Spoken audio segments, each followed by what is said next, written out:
En el nombre del Padre, del Hijo y del Espíritu Santo. Amén.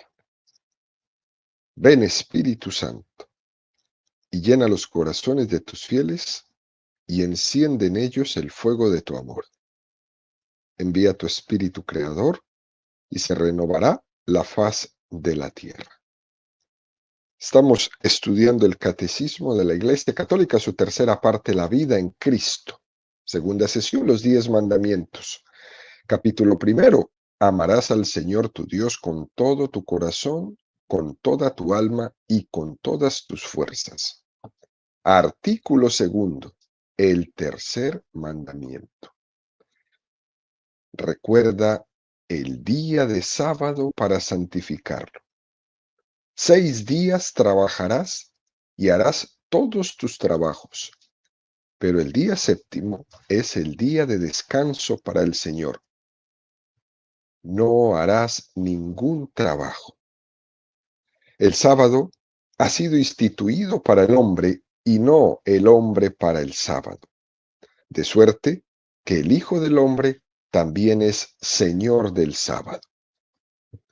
Continuamos subiendo el monte Sinaí de la mano de Moisés a recibir allá arriba los 10 mandamientos. Son 2.285 metros que mide el monte Sinaí, y el Catecismo dedica 505 números al estudio de los 10 mandamientos. Es decir, subiremos 4 metros del monte Sinaí por cada número del Catecismo que estudiemos. Hoy nos encontramos en el metro 464 de altura. Estamos comenzando este tercer mandamiento que nos propone en el primer apartado, donde dedica 6 números del 2168 al 2173, el estudio del tema que tiene como título El día sábado. Hoy vamos a profundizar en el número 2168. Recordemos, queridos amigos, que al inicio de la explicación de los 10 mandamientos dijimos que los 3 primeros mandamientos son los que hacen referencia a la relación del hombre con Dios. En algunas representaciones muy gráficas que hace el arte sobre los 10 mandamientos, nos hemos encontrado algunas de ellas que nos presentan la figura de Moisés, que tiene una tabla en su mano derecha y una tabla en su mano izquierda, ¿no? Las tablas de piedra. Y hemos visto en esas representaciones de Moisés en el monte Sinaí que en una de esas tablas tiene en números romanos el 1, 2 y 3. Y en la otra tabla tiene el 4, 5, 6, 7, 8, 9 y 10, ¿no? Enfatizando de esta manera el arte en una catequesis muy hermosa, como en una tabla estaban estos 3 primeros mandamientos que tenían que ver con la relación del hombre con Dios, y en la otra los 7, que es la relación del hombre con los demás, ¿no? O lo que el hombre tiene que hacer. Estos primeros 3 mandamientos son esenciales, ¿no? En nuestra sociedad actual, tan secularizada, tenemos que darle mucha más importancia a los mandamientos que hacen referencia con Dios, más que a los mandamientos incluso que hacen referencia a nosotros mismos. Porque la tendencia es, quizás, a preocuparnos más de los que tienen referencia con nosotros, bajo ese pretexto de que yo no le hago mal a nadie y ya. Con eso piensan que han cumplido los 7 mandamientos otros. Y se olvidan de los 3 primeros. Y nos hacemos insensibles en que nuestra relación con Dios está en 0. Y nos hacemos insensibles a que el amor no es amado. Nos hacemos insensibles a darnos cuenta que Dios está profundamente enamorado de nosotros, que nos quiere, que nos busca. Y nos hacemos insensibles a entender esa declaración de amor de Dios. Y eso es un pecado. Que el amor no sea amado es un pecado. Y por eso el catecismo quiere enfatizar una y otra vez, insistir en la importancia de estos tres primeros mandamientos que son esenciales. Amar al Señor tu Dios sobre todas las cosas. No tomar su santo nombre en vano y santificar las fiestas. Además, queridos amigos, sabemos que cuando lo esencial está bien orientado, el resto de las cosas es más fácil que puedan cumplirse, que puedan vivirse, que puedan caminar. Pero la causa de que no cumplamos el cuarto mandamiento, el quinto mandamiento, el sexto mandamiento, no nos quepa la menor duda, que es porque no cumplimos el primero, ni el segundo, ni el tercero. La falta del amor a Dios, la falta del santo temor a Dios, la falta del mal uso de su nombre, la falta de no santificar el día santo, la falta de la celebración de ese amor de Dios. Todas esas carencias que hemos ido arrastrando durante nuestra vida nos debilitan para cumplir el resto de los mandamientos. Por eso, antes de comenzar eh, este número que nos propone el catecismo de explicación del tercer mandamiento, se nos propone dos citas bíblicas muy hermosas. Éxodo 28:10. Recuerda el día sábado para santificarlo. 6 días trabajarás y harás todos tus trabajos, pero el día séptimo es día de descanso para Yahvé tu Dios. No harás ningún trabajo, ni tú, ni tu hijo, ni tu hija, ni tu siervo, ni tu sierva, ni tu ganado, ni el forastero que habita en tu ciudad. El precepto de descanso del día sábado que ha configurado la historia del pueblo de Israel, aún hoy día, marca la vida de ese pueblo. Cuando en Jerusalén llega el viernes en la tarde a las 6 de la tarde, todo cambia. Y uno se queda impresionado hasta qué punto el Shabbat ordena el tiempo del pueblo de Israel, ordena sus costumbres, ordena sus casas, ordena sus comidas, ordena sus reuniones. Es increíble esa fidelidad como se vive el día de descanso para Yahvé Dios. Lógicamente, estamos ante un género literario en ese texto de la Sagrada Escritura, cuando dice, en 6 días Dios creó el mundo y el séptimo descansó.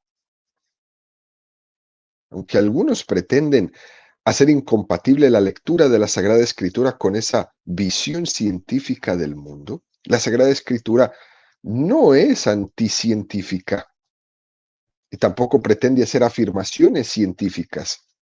Hace afirmaciones fundamentales de nuestra existencia. Y una afirmación esencial es que el mundo ha sido creado por Dios en un tiempo. Y el autor literario del libro del Génesis lo que está haciendo es dar un marco religioso para explicar el orden del tiempo. Lo que nos debe llamar mucho la atención es que el autor del libro del Génesis, lejos de partir de unas imágenes estáticas de la creación, lo que usa son imágenes tremendamente sugerentes.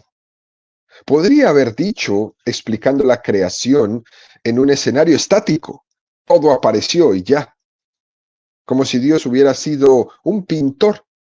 Completa su pintura, completa su cuadro de la creación de un golpe y ya. Pero el caso no fue así. El caso es que el autor sagrado narra la creación del mundo que se ha tenido de una forma progresiva. El día primero Separó Dios las tinieblas. El día segundo separó las aguas del cielo con las aguas de la tierra. El día tercero separó los continentes de los mares. El día cuarto creó la vida vegetal, etcétera, etcétera, hasta que finalmente crea al hombre a su imagen y semejanza. Es muy curioso. Naturalmente, en el tiempo en que el autor sagrado escribió el libro del Génesis, él no estaba pretendiendo hacer una progresión científica o afirmando la teoría de la evolución, ni nada de eso. Esa no era la intención. Pero lo que sí llama mucho la atención es que cuando se escribió el libro del Génesis, el autor sagrado nos regala cómo Dios fue actuando progresivamente. Y por eso entendemos la creación así. Aunque los científicos tampoco es que se pongan de acuerdo todos unánimemente. Pero hay varias teorías en las que el origen del mundo se refiere a esto. Y dice el texto de la creación: el séptimo día Dios descansó. Eso también es un género literario, porque Dios no descansa. Podía haber hecho 1000 universos más sin ningún esfuerzo. Nosotros solo conocemos este. Y si Dios hubiera hecho 1000 universos igual que este, no se cansaría igual. Pero la Sagrada Escritura lo que hace es utilizar fórmulas antropomórficas, es decir, hablar de Dios con formas humanas, para que nosotros, humanos, podamos entenderle. Eso se llaman fórmulas antropomórficas. Para muchas culturas, esto del descanso significa que no vivimos para trabajar, sino que trabajamos para vivir. Y eso es muy liberador. Algo que compite tremendamente con la cultura donde vivimos, donde realmente vivimos para trabajar. Y nos vemos colapsados totalmente. Marcos 2, 27, 28. Y les dijo: el sábado ha sido instituido para el hombre, y no el hombre para el sábado, de suerte que el Hijo del Hombre también es Señor del sábado. Y esto lo dijo para caer en cuenta del hecho de que Jesús, a la hora de presentarse como el Mesías esperado por Israel, se presenta como Señor del sábado. Y eso era una de las revelaciones más fuertes que podía hacerse. Y era Yahvé el que les había puesto ese precepto de respetar el sábado. Y Jesús viene y dice que Él es Señor del sábado. Eso era un escándalo. Tanto es así que los mismos judíos decían: ¿y este quién se ha creído que es? ¿Se piensa que es Dios? Y es que es precisamente porque era Dios que Él revela que el Hijo del Hombre también es Señor del sábado. Qué momento tan bello en la historia de Jesús. Ahora, nosotros los cristianos católicos cambiamos el día de descanso del sábado al domingo. Todo un escándalo para muchos. Todavía el día de hoy muchos protestantes molestan y molestan con esto, ¿no? Ustedes cambiaron el sábado para el domingo, pero es que eso no es lo que dice la Biblia. Y es que esos primeros cristianos tuvieron muy claro desde el principio que era el mismo Dios el que había dicho en el Antiguo Testamento que santificaran el Sabbat. Sí, nunca se ha dicho que no. Pero es que el Sabbat era el que anunciaba el domingo como el día del Señor. Porque lo esencial ya no es que el Sabbat, como el día del descanso, fuera el más importante, sino que sea el domingo, el día en que hemos sido redimidos por la resurrección de Jesucristo. Ahora la resurrección era la importante, no el descanso. Con esto se ha querido enfatizar, nosotros los cristianos católicos, que es más importante la resurrección que la creación. Todo está tan impresionante y nuevo que es importante encuadrarlo en no perder de vista que los primeros cristianos eran judíos y que todo este proceso ha sido una cosa de entendimiento que ha durado y durará muchísimo tiempo.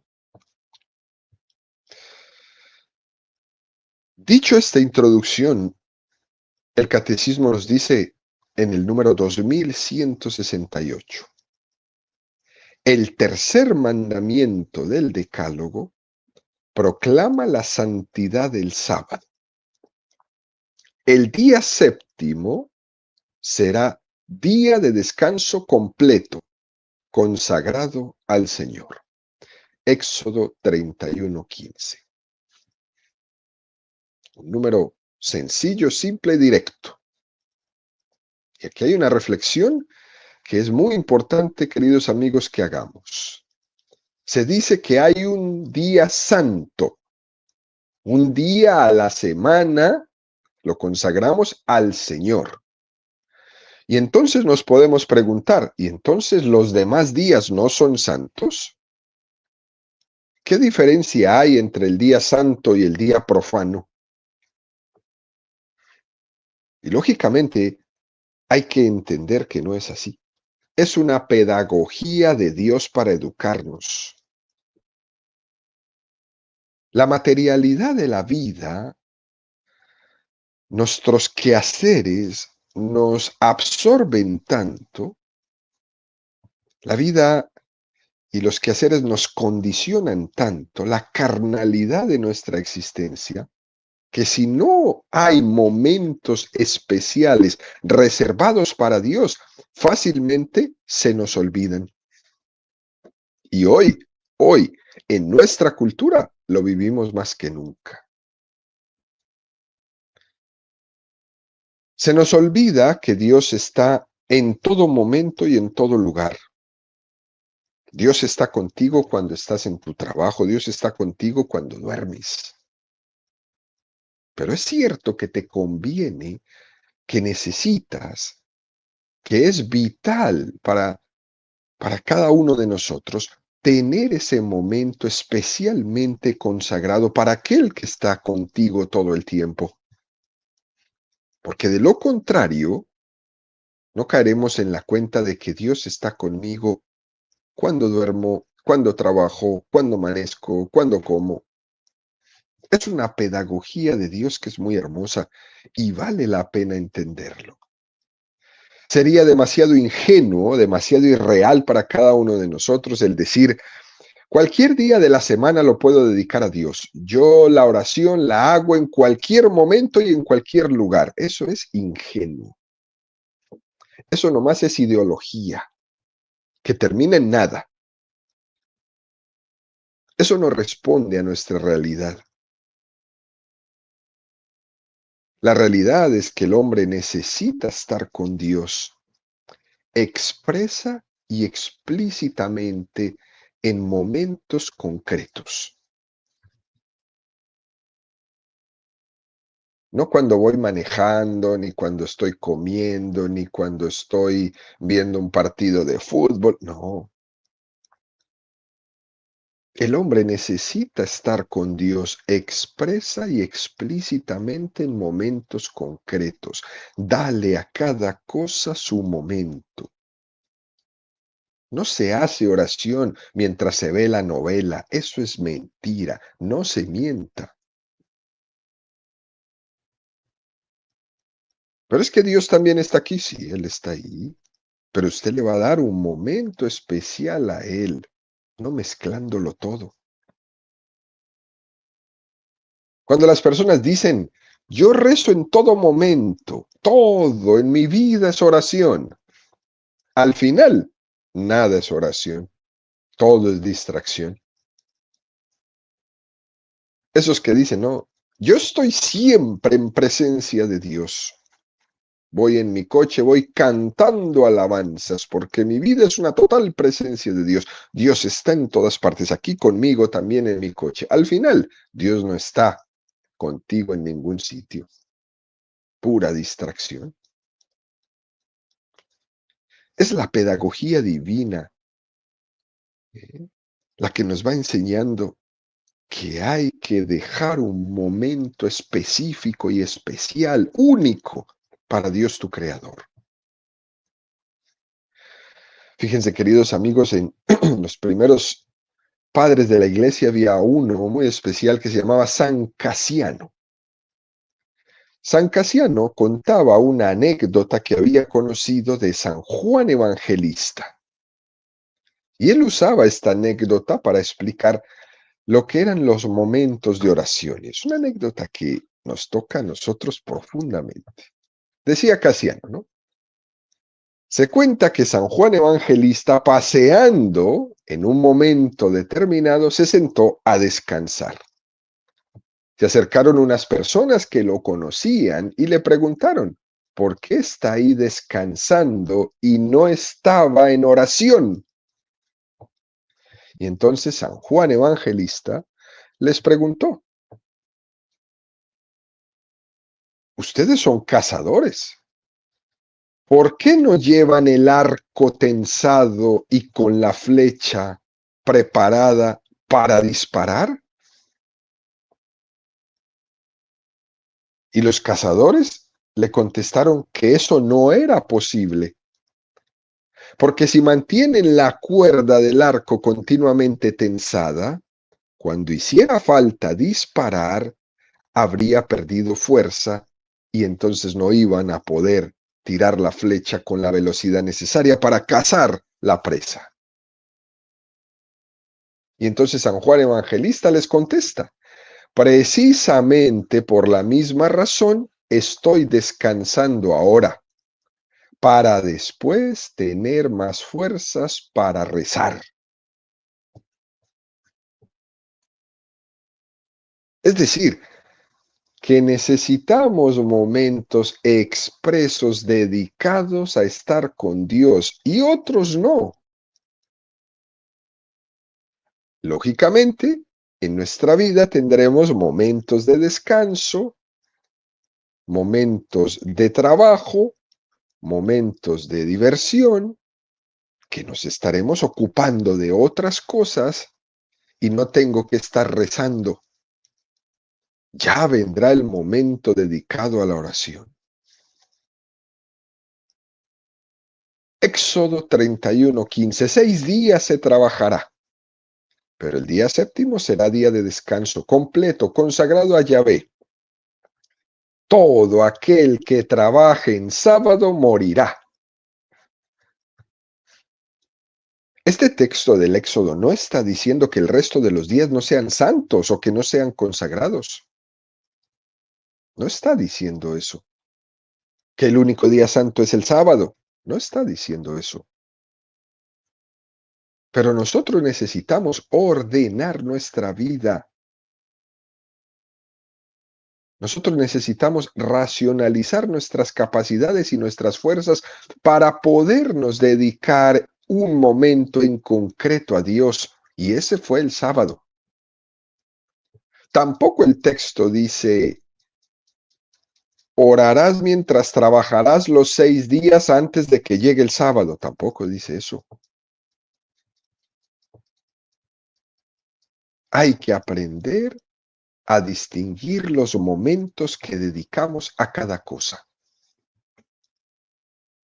Y lo que nos invita La Sagrada Escritura es al día concreto, a que el día dedicado al Señor se deje afuera el resto de las cosas para estar solo con Dios.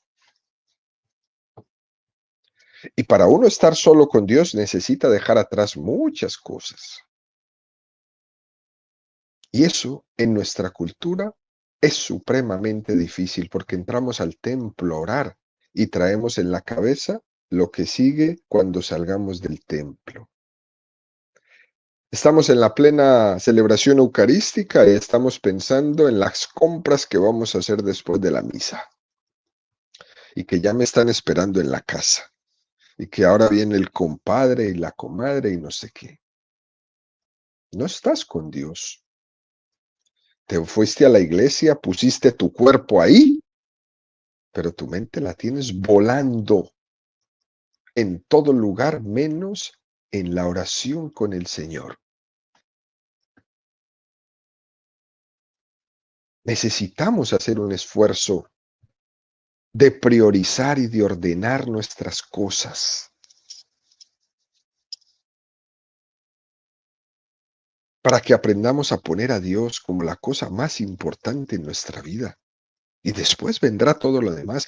Pero tú ordena tu relación con Dios y te darás cuenta inmediatamente cómo todas las demás cosas quedan ordenadas, porque el Señor no se queda con nada. Lo que hacemos es que a Dios le damos todas nuestras miserias y pensamos que nosotros podemos ordenar toda nuestra vida. Y por eso nuestra vida es un desastre. Y nuestra relación con Dios también. Nuestra vida es un desorden por donde la mire. Y nuestra relación con Dios también. Ordena primero tu relación con Dios y verás que todo lo demás se empieza a ordenar. Pero para eso necesitas hacer un gran trabajo, dejar las cosas afuera para poder relacionarte con el Señor.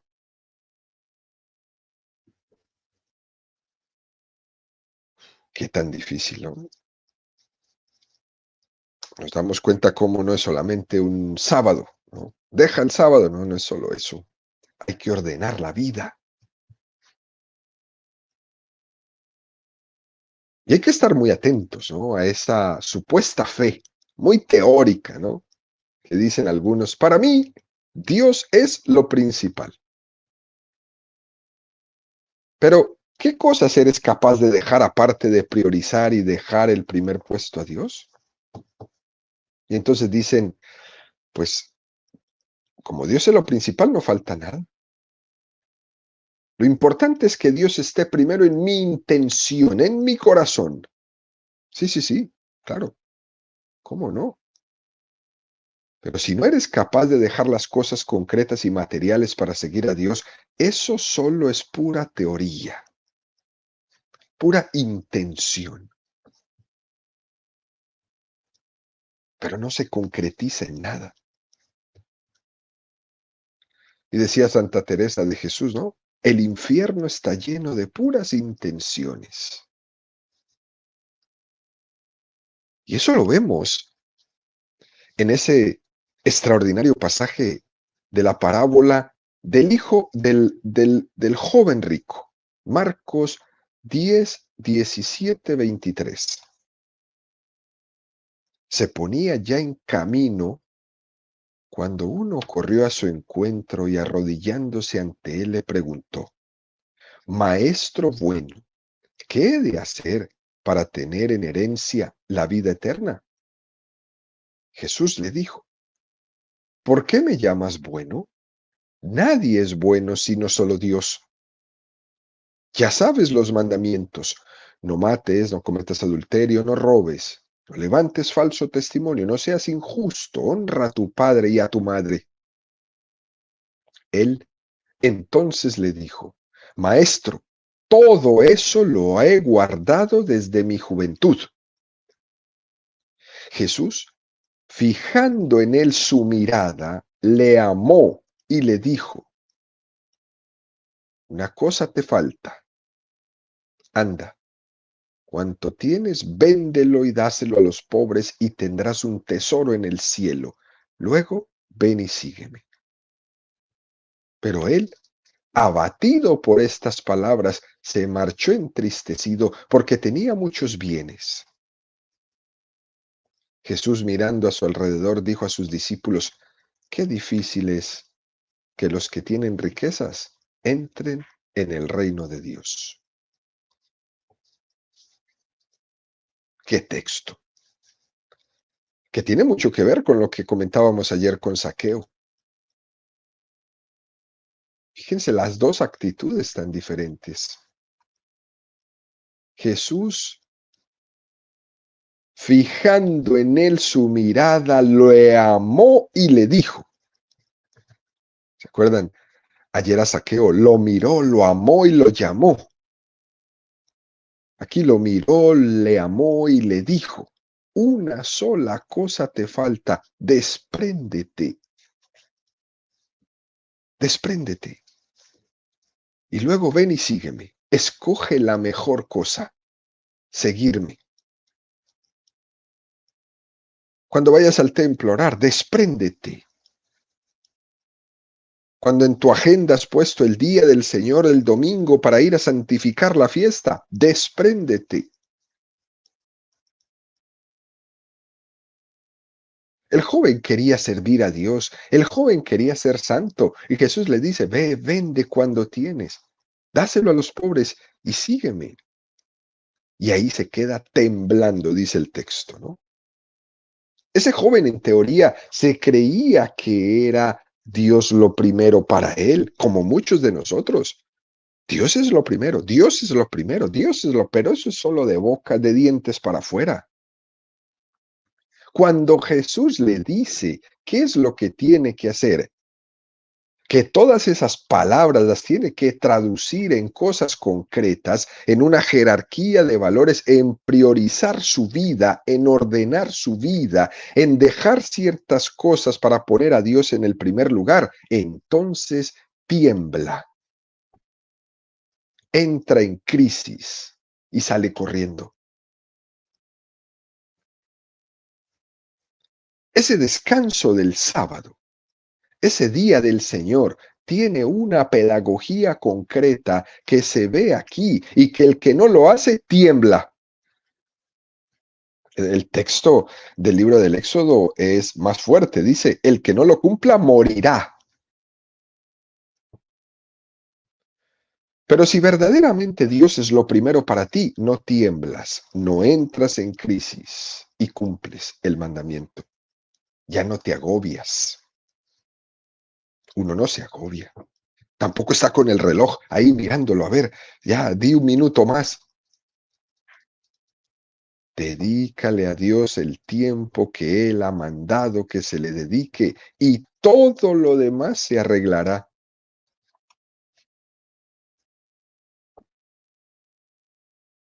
Esto de ser cristiano católico es muy interesante, ¿no?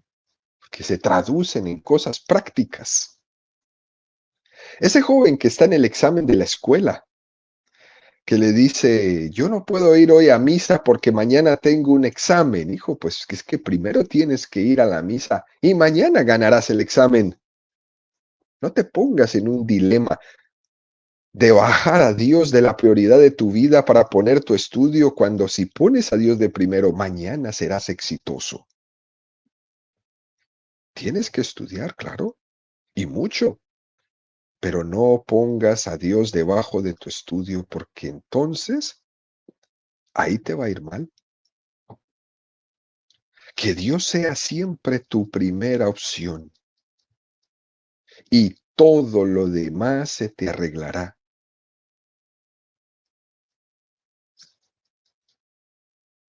No se diga aquellos que no van a la misa porque reciben la visita del compadre. Entonces no van a misa que porque tienen una visita. Pues llévate al compadre a la misa, que bastante falta le hace. O cítalos a una hora más tarde, para que tú puedas cumplir tu compromiso con Dios, porque para ti Dios es más importante que tu compadre. Si eso no es así, tu vida es un desorden. También hemos escuchado esos que dicen, ¿no? Justificándose en todo esto. A mí me gustaría rezar más, pero es que estoy tan ocupado. Puras justificaciones. Te gustaría justificándote en ese estar ocupado para incumplir tu relación con Dios. Y es por eso que el Señor nos pide en situaciones concretas para que le demostremos nuestras prioridades, que no sean solamente intenciones de dientes para afuera, sino cosas concretas, situaciones concretas. El domingo a las 10 de la mañana es mi momento de relación con Dios y eso es sagrado. O a las 12, o a las 2, o a las 5, o a las 7, a la hora que sea. Además, hay algo mucho más práctico en esta metodología divina. Cuando uno prioriza, prioriza porque ama. Y al priorizar, se da cuenta que ama más. Es decir, esto que nos pide la Sagrada Escritura en este mandamiento es una educación en el amor. El hecho de que haya un mandamiento, un precepto, es para que nos ayude a amar más. Y uno podría preguntarse, ¿no? Pero, ¿y cómo puedo amar más si me están obligando? ¿Cómo pueden mandar una devoción? ¿Cómo se puede mandar, obligar a amar, a rezar, a ir a misa? ¿Por qué? Tiene que nacerme, queridos, porque si no es así, no lo hacemos. Porque nuestra condición carnal nos aleja porque somos demasiado cómodos, porque nuestros quehaceres nos absorben tanto, porque nuestros compromisos nos jalan demasiado y por eso es necesario mandar a santificar las fiestas, a tener ese momento con el Señor. Por tanto, la realidad humana nos da la experiencia que ese precepto en el fondo es una gran misericordia de Dios hacia cada uno de nosotros, que nos ayuda por lo menos a tener el mínimo, como hemos explicado en el catecismo, ¿no? El mínimo, donde no cedamos a la tentación de alejarnos de los compromisos esenciales con Dios, que es darnos la oportunidad de tener un momento de nuestra semana para el Señor. Que tengamos la capacidad de exigirnos a nosotros mismos, cortar con todo para darle el cumplimiento a este tercer mandamiento de la ley de Dios. Nos daremos cuenta, poco a poco, cómo en la medida que lo vayamos cumpliendo, nos damos cuenta que amamos más, que Dios lo puso ahí para que le amemos más, para darnos cuenta que podemos amar más. Y sin duda, nos iremos comprometiendo con el Señor a nunca poner en juego ni en una balanza lo que son mis compromisos mundanos con lo que es mi compromiso con el Señor.